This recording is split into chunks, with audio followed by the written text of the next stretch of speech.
Bonjour, on continue avec les armes de science-fiction ici de Star Trek, avec un phaser issu en fait du premier film. Il s'agit d'un jouet Playmates, qui est pas facile à trouver désormais. Si je me rappelle bien, j'ai dû l'acheter à l'occasion et d'occasion à DS, aux éditions DS, mais sincèrement, je suis pas sûr à 100% de mes souvenirs. Quoi qu'il en soit, je suis très content d'avoir ce phaser, parce qu'il est pas évident à trouver. C'est un phaser qui était assez élégant, qui est assez représentatif du design qui a été étudié pour le film, mais en fait, pour être tout à fait comment dirais-je, précis. Le premier film de 79 de Star Trek a été lancé par Paramount parce qu'ils avaient les droits sur Star Trek et que un petit film en 77 a eu beaucoup de succès, c'était Star Wars.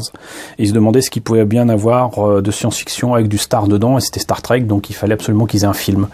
Ils ont lancé la production du film assez rapidement parce qu'en plus ils avaient le secret espoir de pouvoir faire des économies de bout de chandelle avec les décors, les acteurs, les costumes, les accessoires qui étaient déjà prêts pour la suite que Gene Roddenberry avait prévu 10 ans, plus de 10 ans après le début de la première série de Star Trek. Et ils avaient, comment dirais-je, traîné des pieds parce que un certain Leonard Nimoy qui jouait Spock ne voulait pas jouer dedans. Voilà. Il était persuadé que son avenir était plus brillant ailleurs, notamment dans Mission Impossible. Mais voilà, donc il traînait des cas de fer pour convaincre tout le monde, toute l'ancienne équipe, de rejoindre l'équipe de tournage et de réalisation de cette nouvelle série qui devait s'appeler Star Trek Phase 2.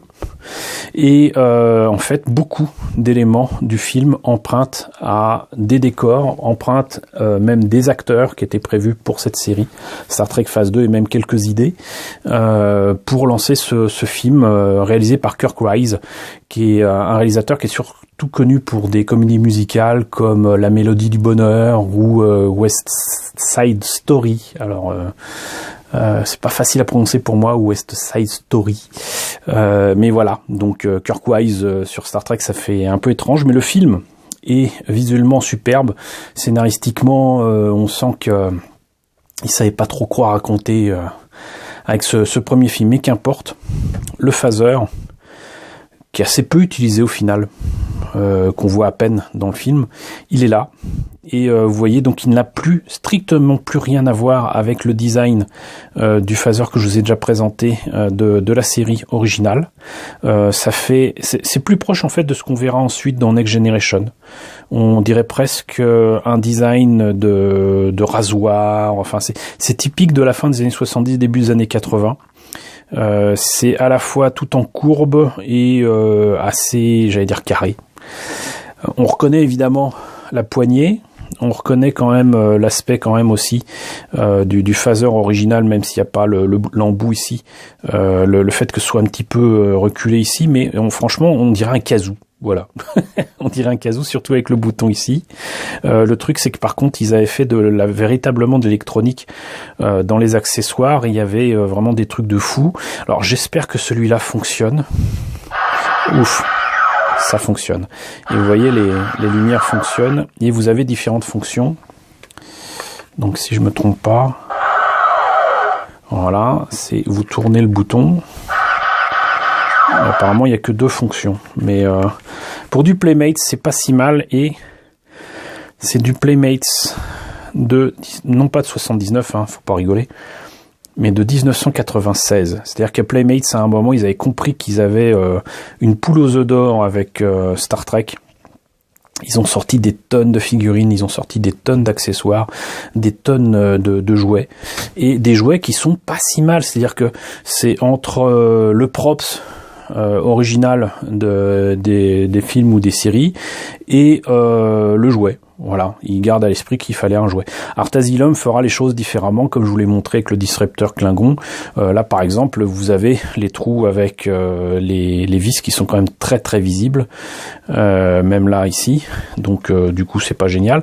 Mais bon, voilà, vous avez ce truc-là qui évidemment n'apparaîtrait pas dans un film, mais qui permet donc à l'enfant ou au cosplayer de mettre ça à sa ceinture. Donc voilà. Et je suis bien content qu'il fonctionne encore parce que mes autres jouets de Playmates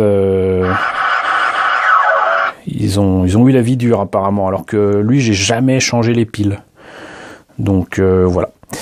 Donc c'est le phaser du premier film de Star Trek de 79, un jouet Playmates de 1996 qui est réalisé donc du coup presque 20 ans plus tard, hein, et que je vous présente du coup aussi 22 ans plus tard. Voilà, donc écoutez, j'espère que cette présentation d'un phaser Star Trek du premier film Star Trek de 79 vous aura intéressé. J'en profite pour vous rappeler que les 20 et 21 octobre, je serai présent à Auxerre Galactic Days. Je ne serai pas tout seul, je serai avec mon ami Jérémy, qui viendra avec moi de Toulouse pour aller à Galactic Days et vous proposer du gunpla et des belles maquettes.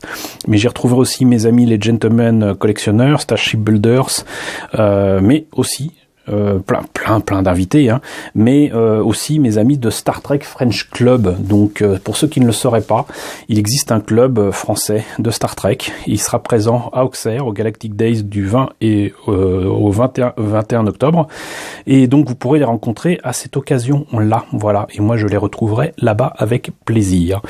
Donc n'hésitez pas à me dire ce que vous en pensez dans la section commentaires. N'hésitez pas à liker, c'est très important en ce moment, les pouces bleus. Mettez-en plein. N'hésitez pas à partager, n'hésitez pas à vous abonner si ce n'est pas déjà le cas. Coucou aux nouveaux abonnés qui nous ont rejoints. On est pratiquement 1600 bientôt. Ça, c'est grâce à une émission à laquelle j'ai participé de mon ami Gorkab, CGM, sur les animés. Si vous connaissez pas, je vous mettrai le lien. Mais voilà, c'est juste formidable. Vous avez été très nombreux à être curieux et à avoir rejoint ma chaîne. J'espère que les vidéos que vous avez vues jusqu'à présent vous ont intéressé. Et merci à vous de nous avoir rejoints. Donc du coup, coucou à ceux qui me connaissent depuis longtemps et qui me suivent depuis les débuts, donc les grands anciens. Merci à vous tous de votre fidélité et je vous retrouve très bientôt donc pour la présentation d'Armes Star Trek.